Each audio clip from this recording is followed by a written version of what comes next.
Hello friends, movies all অ্যাবাউটে আপনাদের স্বাগত। সৃজিত মুখার্জি পরিচালিত লহ গৌরাঙ্গের নামরে মুভির পোস্টার ড্রপ করা হলো। এই মুভিতে মুখ্য চরিত্রে অভিনয় করবেন শুভশ্রী গাঙ্গুলি, ব্রাত্য বসু, ঈশা সাহা, পার্ণ মিত্র, ইন্দ্রনীল সেনগুপ্ত, দিব্যজ্যোতি দত্ত ও দর্শনা বণিক। এই পোস্টার ডিজাইনটা কিন্তু বেশ ভালো হয়েছে। অনেকদিন ধরেই এই মুভিটি নিয়ে জল্পনা চলছে এবং রুক্মিণী অভিনীত বিনোদিনীর সাথে এর তুলনাও চলছে। অনেকের মনেই হয়তো প্রশ্ন জাগছিল যে কদিন আগেই যেখানে বিনোদিনীকে নিয়ে একটা মুভি অলরেডি রিলিজ করে গেল, সেখানে ঠিক তার কদিন পরেই সৃজিতবাবু আবার বিনোদিনী নিয়ে মুভি বানানোর কথা অ্যানাউন্স করলেন কেন? যাদের মনে এই প্রশ্নটা ঘুরছে তাদের জন্য ক্লিয়ার করে দিই যে লহ গৌরাঙ্গের নামরে কিন্তু বিনোদিনীর জীবনী নয়, এটা মূলত শ্রী চৈতন্যের জীবনী।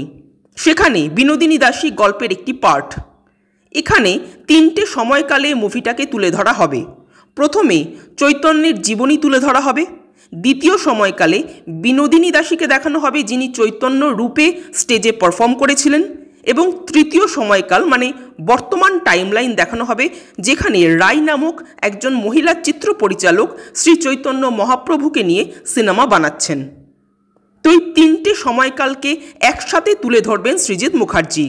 কদিন আগে শোনা যাচ্ছিল যে রুক্মিণীকেও নাকি এই মুভির জন্য অফার করা হয়েছে, এবং সেটা শোনা মাত্রই সবাই এটা ভেবে নিতে শুরু করলেন যে বিনোদিনীর রোলটার জন্যই বোধহয় রুক্মিণীকে অফার করা হয়েছে, কিন্তু সেটা একেবারেই সত্যি নয়।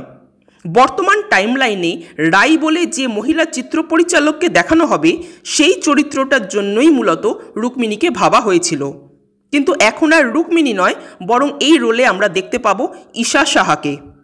গৌরাঙ্গের চরিত্রের জন্য বহুদিন আগে একবার পরমব্রত চ্যাটার্জির নাম শোনা গিয়েছিল, কিন্তু এখন জানা যাচ্ছে যে গৌরাঙ্গের রোলটি প্লে করবেন ছোট পর্দার পরিচিত মুখ দিব্যজ্যোতি দত্ত, যাকে আপনারা জয়ী, অনুরাগের ছোঁয়া, চুনিপান্না, দেশের মাটি এরকম অনেক সিরিয়ালেই দেখেছেন।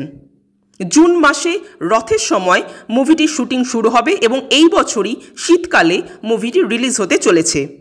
আমি তো এই মুভিটা নিয়ে বেশ এক্সাইটেড। আপনাদের কেমন লেগেছে কমেন্ট করে জানাবেন, আর আমাদের ভিডিও ভালো লেগে থাকলে প্লিজ লাইক, শেয়ার ও সাবস্ক্রাইব করতে ভুলবেন না। Thank you.